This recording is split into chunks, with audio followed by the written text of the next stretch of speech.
Eder. Mac. Pallister. Ciao, caro Eder.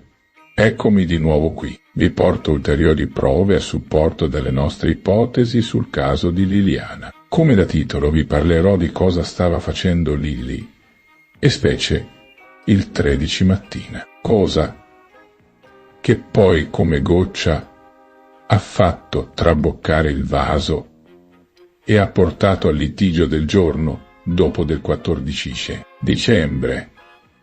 In ultimo vorrei riprendere una scoperta fatta da Rita e di cui ha parlato sul suo canale. Per dare seguito alla nostra ipotesi, siete pronti?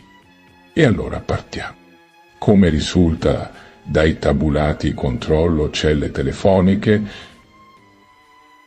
Lily, giorno 13, non era affatto a casa la mattina. Quando parlerà con Claudio alle 8:44, impiegando ben 16 minuti, lei si trova in via Giulia, nei pressi del Civico 77. La telefonata con i minuti dura 16 minuti, perché deve terminare alle 9, perché a quell'ora apre un'attività. Questa attività è la banca Unicredit lì presente, e dove quindi Lily si recò.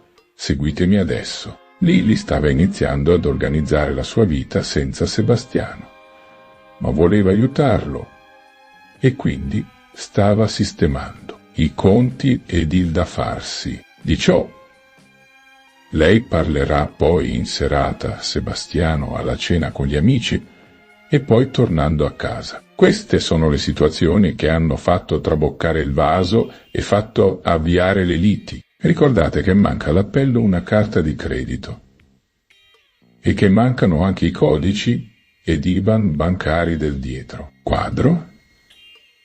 Ebbene, dopo il litigio tutto è sparito. Questo prova un interesse sui soldi di Lily. Si era capiti da tempo.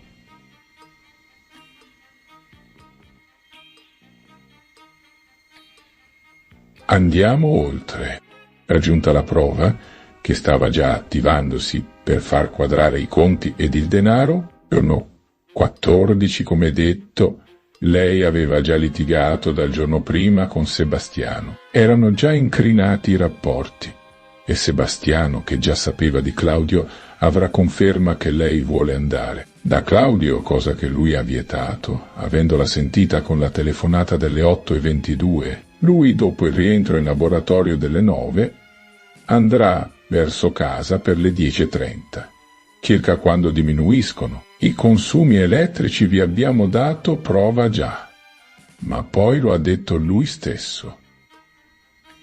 Vi abbiamo già parlato della sosia di Piazzale Gioberti. Lily invece è sicuro sia tornata a casa e dentro casa avrà il litigio, il movente, e quindi duplice, ovvero economico e passionale. Purtroppo è stato un incidente, è stato detto, e l'avvocato Taormina ha anche detto chi è stato. Non lo diciamo noi. Il seguito vedrà anche l'uso di candeggina e pulizie varie, come anche il trasporto verso le alture fredde carsiche per nascondere il corpo per alcuni giorni, poi parte la messa in scena.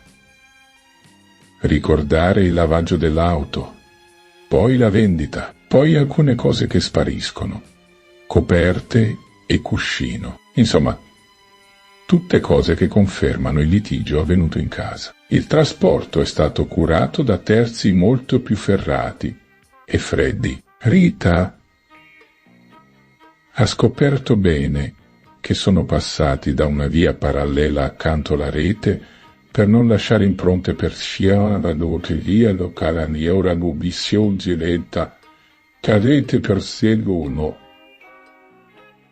Dante ha scoperto bene che sono passati da una via parallela accanto alla rete per non lasciare impronte. Terra sul fogliame. Poi l'hanno gettata oltre rete, ecco perché il corpo si trova a pochi centimetri dalla rete. Insomma, hanno calcolato tutto da professionisti. Erano almeno 2 persone, uomini. Adesso ritorniamo alla borsa e alla collanina ed orologio.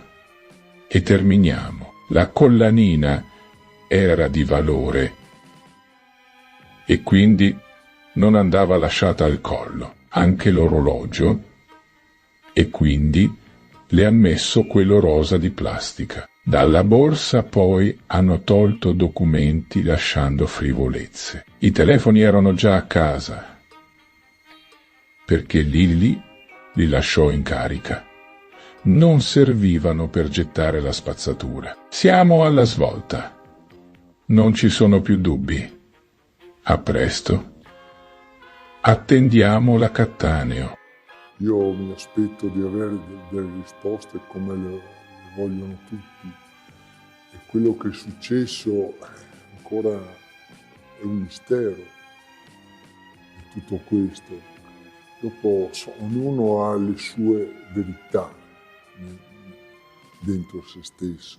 Io ricordo quel momento in cui ho salutato mia moglie col sorriso che mi faceva così. Ecco, questa è l'ultima immagine che ho di mia moglie. Dopo tutto quello che è successo non lo so. Lilli non lo ha salutato da nessuna finestra.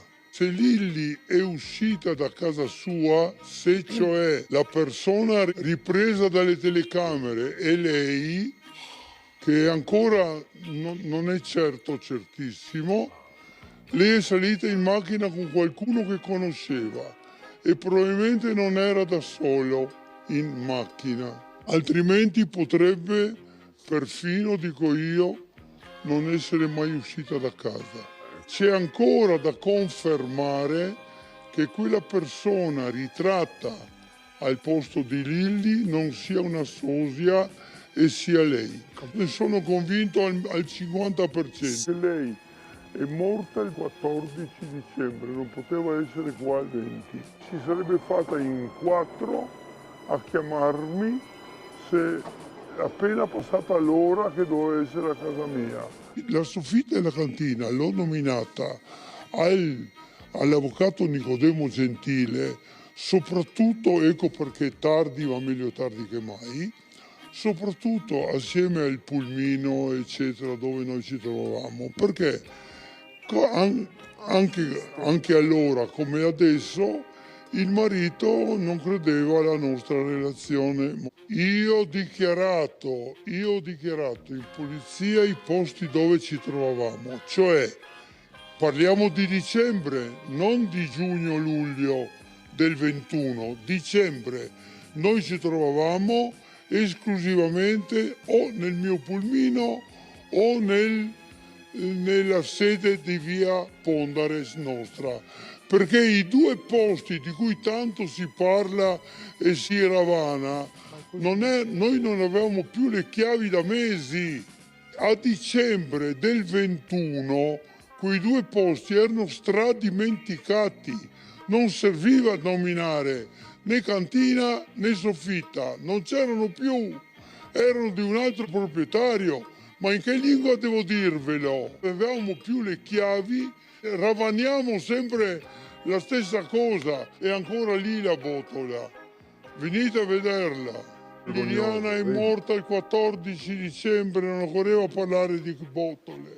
Su, vedremo quando è morta Liliana, su. Io sono andato alla Wind e non accetto di gente che lo nega. La mia macchina era posteggiata di fronte ed è stata trovata. Io a piedi ho attraversato la via Battisti e sono entrato nella Wind. Non accetto che mi diano del bugiardo. Guarda caso definisci il punto in cui viene trovata Liliana Pisciatoio e poi si scopre che tuo figlio si è fermato la sera del 30 per una ragione simile. Mio figlio stava male, non so per quale motivo, ma avrò avuto discussioni, qualcosa, mi ha detto che era una festa degli amici, che hanno bevuto. Un affare di questo tipo può capitare a tutti, per cui capisco, comprendo benissimo Sebastiano, semplicemente io dico solo una cosa, Lui ha telefonato a Trieste e a Comeglians, rispettivamente più di 50 km e più di 100, quando appunto aveva l'amico a Iamiano a 3 km, l'altro amico che abita a San Lorenzo Isontino dove erano andati a cena il giorno 8, l'altro amico ancora che abita a Romans di Sonzo, 15 chilometri, rispettivamente 3, 8 e 15 chilometri di distanza, e va a chiamare Trieste e Comeglians. È poco logico, tutto là. Una cosa.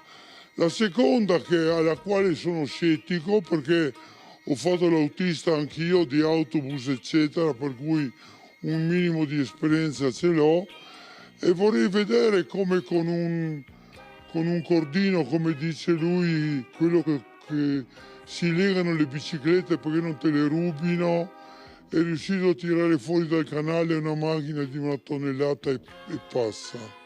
C'era un scalino così, niente da particolare.